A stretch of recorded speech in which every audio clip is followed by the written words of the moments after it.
Sagres TV, você comenta na transmissão ao vivo e também se inscreve no canal.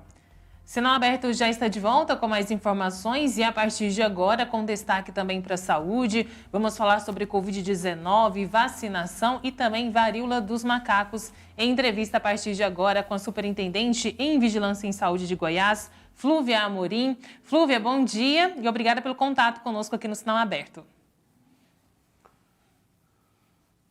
Vocês. Flúvia, para a gente começar aqui essa entrevista, vamos falar um pouco a respeito dos casos, suspeitos de varíola de macacos aqui no estado de Goiás. A Secretaria monitorava alguns casos. Quantos casos suspeitos, na verdade, já foram notificados? Em relação aos casos que já estavam em investigação, já saiu o resultado, já foram descartados? Qual é o panorama aqui no estado, Flúvia? Bom, vamos lá. Não temos nenhum caso confirmado no estado de Goiás até o momento, nenhum caso de varíola foi confirmado. Nós tivemos 7 casos notificados. Desses 7 casos notificados, 2 foram descartados e nós temos 5 em investigação, 5 casos suspeitos. Nós estamos aguardando os resultados de exame desses casos para saber se a gente vai confirmar ou descartar.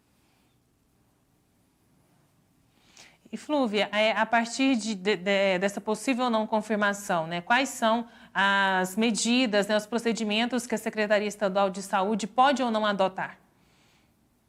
Bom, primeiro que para cada caso suspeito, eu não preciso nem esperar a confirmação, já são desencadeadas algumas ações, como busca ativa de contatos, para saber com que mais essa pessoa entrou em contato e confirmado, é colocado em isolamento, em monitoramento, e a gente faz a coleta de todos os exames para fazer a confirmação ou o descarte.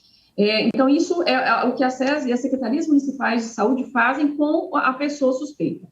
No geral, o que a gente tem feito? A gente tem feito capacitação para profissionais de saúde. Nós iniciamos nossa primeira capacitação no dia 20 de junho, principalmente com participação de médicos, enfermeiros, biomédicos. A intenção é preparar esses profissionais para que, caso eles atendam um paciente suspeito, eles saibam conduzir de forma adequada. Então, a gente não precisa esperar confirmar para tomar providência. Mesmo antes, a gente já está capacitando os profissionais para que tenham a conduta correta e, principalmente, a notificação imediata, que eles se atentem que, ao atender um paciente com suspeita de varíola, ele precisa notificar imediatamente a vigilância epidemiológica local para que sejam tomadas as providências de prevenção e para evitar a dispersão do doente.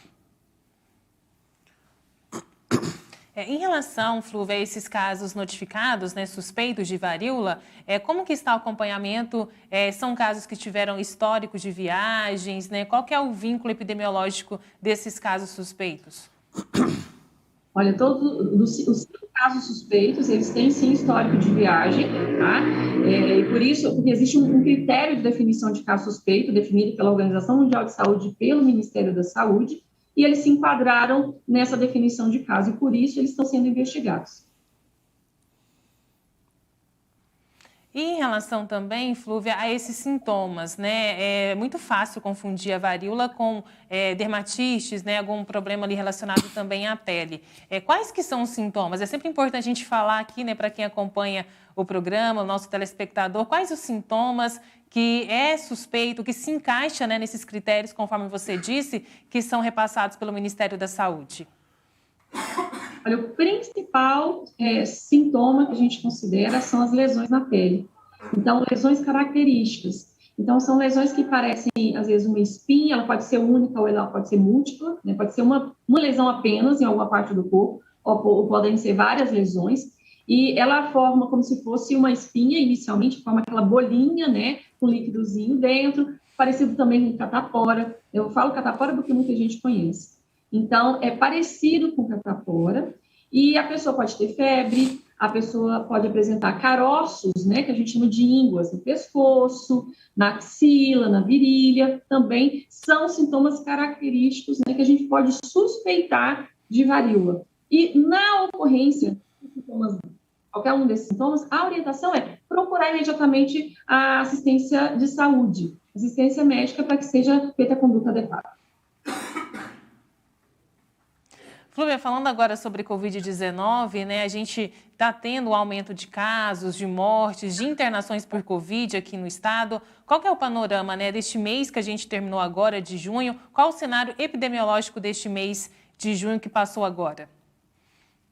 Estava até com o meu painel aberto, né? Estava atualizando agora para ver o dado bem mais próximo, né, de hoje. E o que a gente vê já no estado de Goiás já é uma tendência de queda, né, de casos confirmados de Covid.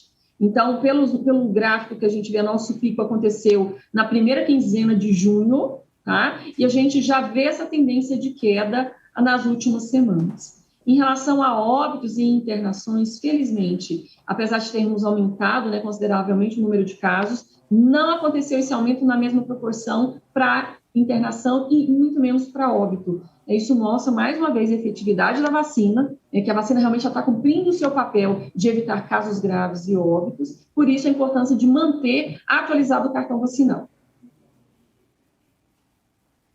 Flúvia, você disse aí que a tendência, então, a partir de agora, né, é de queda nos números de casos de Covid aqui no estado. Por quê, né? Teria alguma relação também com a nossa variante aqui predominante, a Ômicron? Sim, tem relação, sim. É muito parecido com o que aconteceu em janeiro. Inclusive, a gente falava que, muito provavelmente, a dinâmica seria a mesma do que aconteceu em janeiro, porque é a mesma variante, a variante Ômicron. Tem sublinhagens, né, que foram identificadas, né, já estamos aí na BA5, começamos com a Ômicron BA1 e já estamos na BA5, mas é a variante Ômicron. Então, o que a gente vê é que seguiu uma evolução, vamos dizer assim, muito parecida com o que aconteceu em janeiro. Subimos rapidamente com o número de casos, chegamos a um pico e começamos a descer. Então, essa é a tendência que a gente observa agora, a gente monitora. Porque pode acontecer alguma mudança? Pode. Aparecer, sei lá, uma nova variante, isso pode acontecer. Mas hoje, o que a gente vê é que predominantemente é Ômicron e que é possível já a gente ver uma tendência de queda nesses casos confirmados. E nesses casos de pessoas que estão internadas por conta da Covid, Flúvia, qual que é o perfil dessas pessoas internadas? Olha, principalmente pessoas idosas, tá? A gente vê uma predominância de idosos, né? Devido até às próprias comorbidades já existentes. Isso acontece em outras doenças também. Por isso, esse cuidado maior que a gente tem falado para o idoso, né? Mesmo vacinado, use máscara, porque a gente sabe que, em relação a toda uma questão própria do idoso, de não conseguir manter altas proteções, isso favorece, né, aumenta a possibilidade de se infectar e ter forma grave. Por isso que o idoso, primeiro, manter cartão atualizado de vacina, esse é o principal. E segundo, manter os cuidados, de higienizar as mãos, usar máscara onde tiver local com muita aglomeração. Outro ponto importante, esse que você está falando da vacinação, Flúvia, a gente sabe aí, teve essa recomendação do Ministério da Saúde, né, para ampliar essa dose, a segunda dose de reforço da vacina para o público 50+, agora 40+. Como que está o avanço da vacinação para essas duas faixas etárias? Muito devagar. A gente vem observando isso já há algum tempo, né?